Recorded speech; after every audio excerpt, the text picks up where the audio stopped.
I'm dating myself. I'm in what the streets call an interracial relationship. And, okay, all right, no class for that. Fuck you guys. I'm trying to bridge the gap. Bridging the gap, man. The hardest part about dating someone outside your race is having to explain your culture to other people. So I was trying to explain to my girlfriend the other day that 2 black women saying hello sounds like a fight's about to break out. Okay, this is me? All right. So I invited her over for like the holidays, and my cousin comes around the corner, and over here, bitch, is that you? Girl, I was talking about you. No, you wasn't. How can you hit my phone? I did. Check your phone. Check your phone. And my girlfriend turns on, she's like, oh my gosh, should we break this up? And I was like, no, this means that they like each other. And in that moment, it felt like I was narrating on the Discovery Channel. I was like, the Alpha Avenue woman extends her arms to embrace her. Man, you can't do shit like that. You can't do shit like that. I'm assuming you guys are fucking shit like that. That's cool. That's what's up. You guys should do that. I don't know. We were fucking with like erectile dysfunction. Is that what we're about? Is that no? No, we're not fucking with that. It's weird. The weirdest part about it is because like it usually happens when you're on like for guys like on the brink of confidence. You're bigging yourself like, yeah, I'm gonna lay it down. You just gotta come through. It's gonna be me, you. Then you get to the room. It's like, I don't know what happened. I just got a lot of pressure on me right now. And we can just take it slow and just get to know each other. I really enjoy that right now. I would know because that happened to me in college. My member didn't work so long. It started collecting unemployment checks. Like it was terrible. Meanwhile, I needed the stimulus. I don't know if people. It was a cruel joke because guys, when the first time it happens, you don't know what to do because guys don't talk about that shit. They'll be like, hey, remember that one time my dick didn't work? That was a crazy night, right? That was pretty crazy, right? I was like, what do I do? And women, because women, they get so offended. They get offended when when it doesn't show up for work. So they get so offended. They're like, if you didn't want to hug it with me, just tell me. Like, I'm trying something new. Like, can we just talk about it?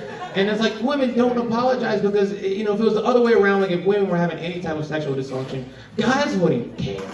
Guys don't give a fuck. You know what a guy would say if a woman was going through like a sexual dysfunction? Let me spit on him real quick. Like, that'd be all it is. It could be anything. Like, I have cramps, I'll spit on it. Like, I'm on my period, I'll spit on that too. We could try it. It wouldn't matter. It would not matter, man. Like, there are some guys in this crowd, I know you guys heard Mike, there are guys in this crowd that masturbate into socks. Sick motherfuckers. Right? I'm sorry, I didn't mean to point in your direction, sir. If it goes with you, just do it.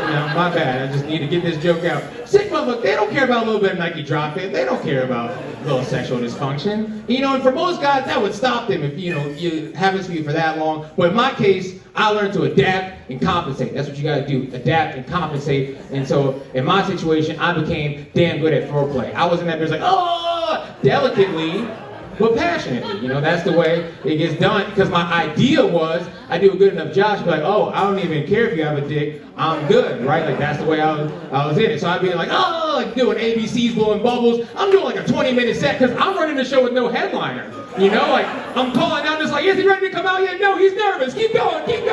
Right? My dick is in the back. It's like, I'm not going out there. Have you seen that shit? It's slippery. It's a work hazard, right? So.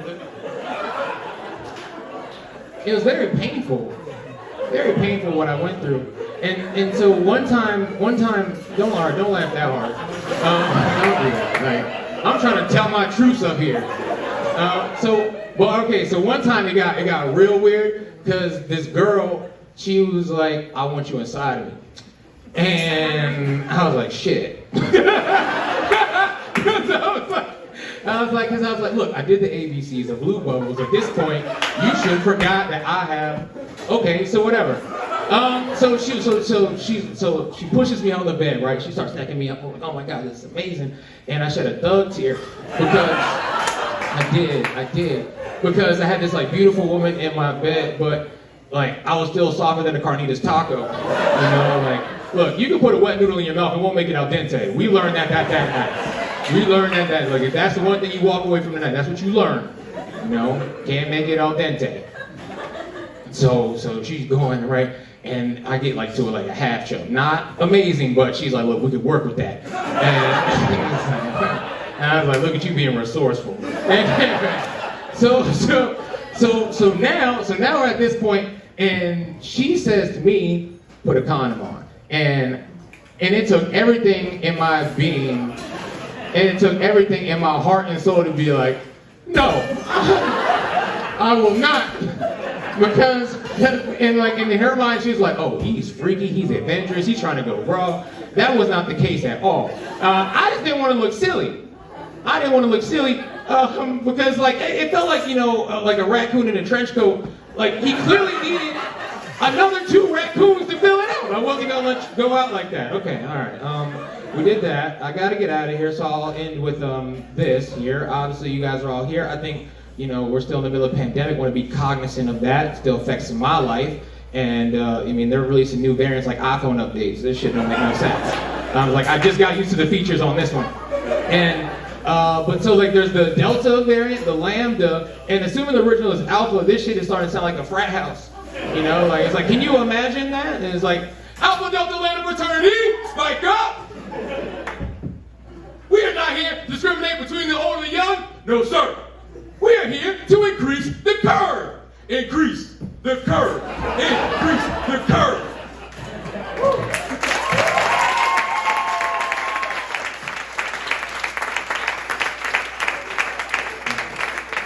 I should probably just end on that. There's a second part to that. Let's try. Fuck it, we'll end on that. All right, great, let's end on that. Come on up, Tony. We got no applause. I'll end on that. We'll end on that. Come on, y'all, give him